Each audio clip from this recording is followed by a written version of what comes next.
You may think an RVer's day-to-day is mostly spur of the moment, but there's one occurrence that's 100% a sure thing that we can always count on, and that's repairs.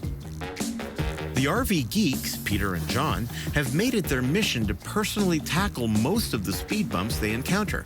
But even these taskmasters recognize when a project should not be done single-handedly. Now, even though we've gotten better and better at taking on more and more challenging tasks, there are still limits to things we could do ourselves, but would rather not if given the opportunity to bring in someone with more expertise and bigger ladders. For the job of replacing their awning, they've enlisted the help of Tyler from Tough Top Awnings to give them an extra hand and expert guidance.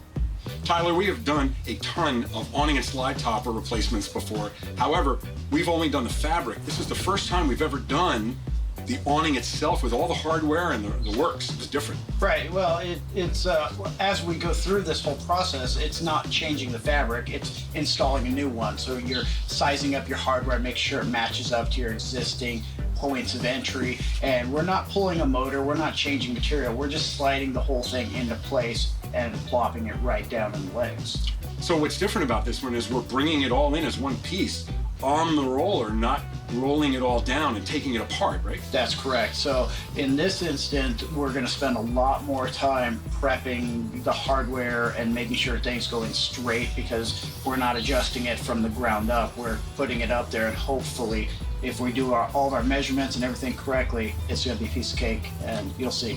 Now, we've said before that this kind of stuff that we do, awning and slide topper replacements and other things like that, doesn't require a professional. However, we were particularly comfortable having you here today because of the size of this. Bringing all of it on and off as one big piece here like this was a little daunting. And like I said, you've got those big ladders. That's like key.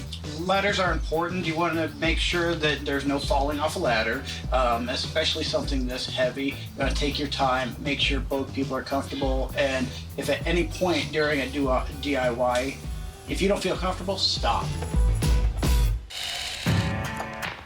If they're going to go out this weekend and fix something, what's the first thing they should do? Study. Before you start on a project on Saturday, you should be studying on Thursday what you have, what you're doing, and how the outcome's going to be. And you should think about it and try to be methodical about planning out how, step by step, it's going to do it.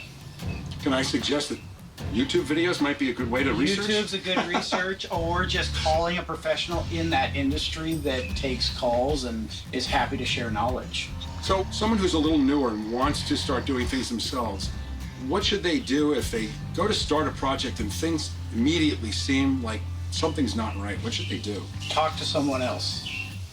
If you're in an RV park, go talk to your neighbor. If it looks like they've done something, or ask them, or do some Google searching and find someone. If you're in the awning industry, call me. I'm happy to talk to anyone. There's a lot of people in every aspect of the RV industry that is willing to help people accomplish their goal.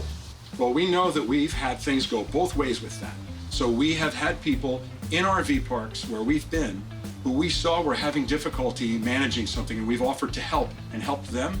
And when we've needed help, even with the level of expertise that we've developed over all these years, we still need help sometimes, and we've had people come help us too. So it really is community, exactly. A big part of what happens in the RV community is people helping each other. And we have found that, and we always say, we don't know everything, and the day you stop learning is the day you're going to have problems working on your RV. Always be open to learning new things as you go. Exactly, and me being an RVer, I understand the problems you go through RVing, and so that's why I'm always willing to help out. Well, and you're an RVer yourself. Yeah. So the fact that you RV, you know what it's like. You've been out there with things that you aren't even an expert in, when it's not something related to awnings and slide toppers. You have your own issues that you've dealt with as an RVer, and you've taught yourself because you're not a trained RV technician. No. So you have to learn too, and all of us continue learning all the time, and that's what makes it possible to continue upping our DIY game. Exactly. So the next time you're faced with a dilemma, keep in mind that in the RV world, a moderate repair can also be an opportunity to save money, save time, learn a new skill, and interact with fellow RVers. All you need is some common tools, common sense, and the confidence to do it yourself.